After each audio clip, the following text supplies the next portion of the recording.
भाई पंकज, एक बात बता, क्या तू घर से खाना खा के आया था? भाई मुझे तो बहुत तेज भूख लग रही है, पेट में चूहे दौड़ रहे हैं यार। हाँ भाई, मैं तो खाकर निकला था, पर इस ठंडी हवा और सफर की वजह से मेरा भी पेट खाली लगने लगा है। वैसे भी इस सुनसान रास्ते पर इस वक्त खाना कहाँ मिलेगा?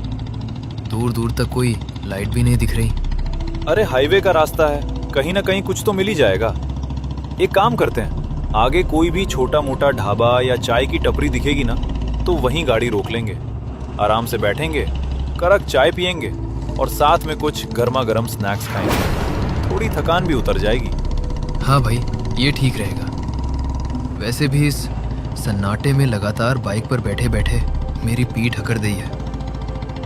तू बस गाड़ी संभाल के चला और जैसे ही कोई लाइट दिखे वही रोक लेना।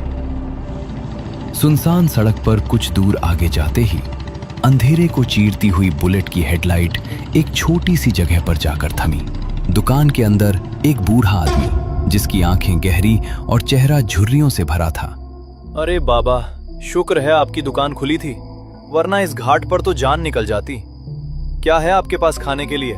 कुछ गर्मा गर्म मिलेगा? सिर्फ कटिंग चाय मिलेगी साहब, और पार्सल के लिए कुछ स्नैक्स हैं। पर इतनी घनी रात को इस मौसम में कहाँ जा रहे हो तुम दोनों?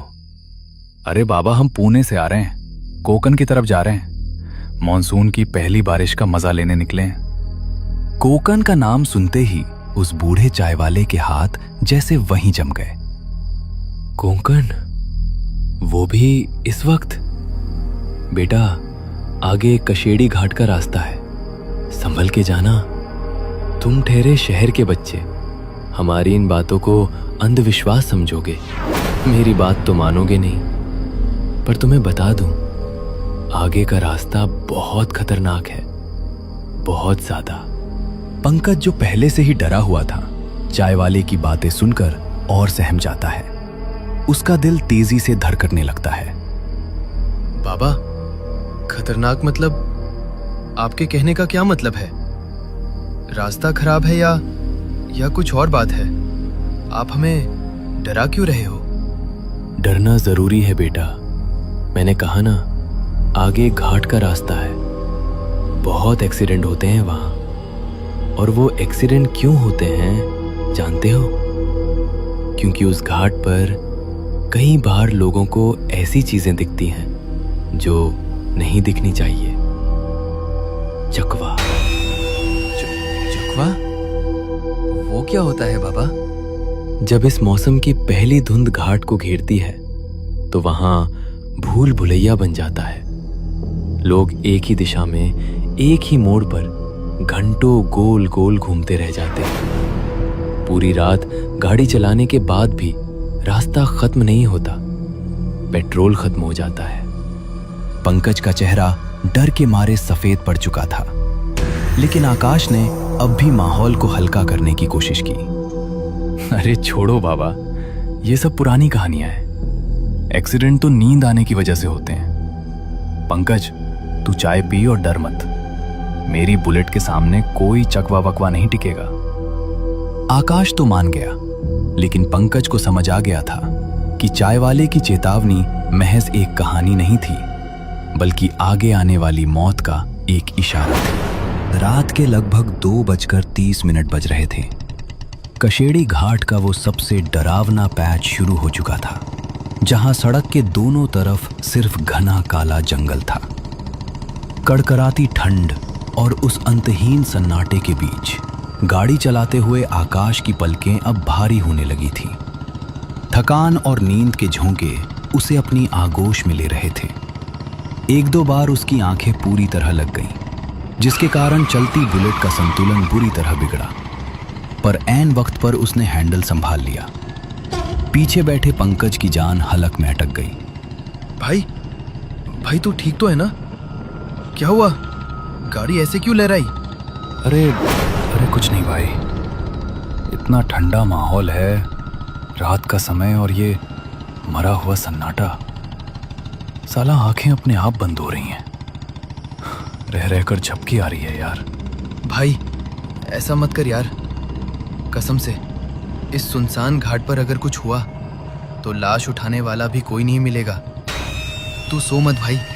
एक काम कर, मैं तुझसे लगातार बात करता हूँ, तू बस जवाब देता रहे, अपनी आंखें खुली रख।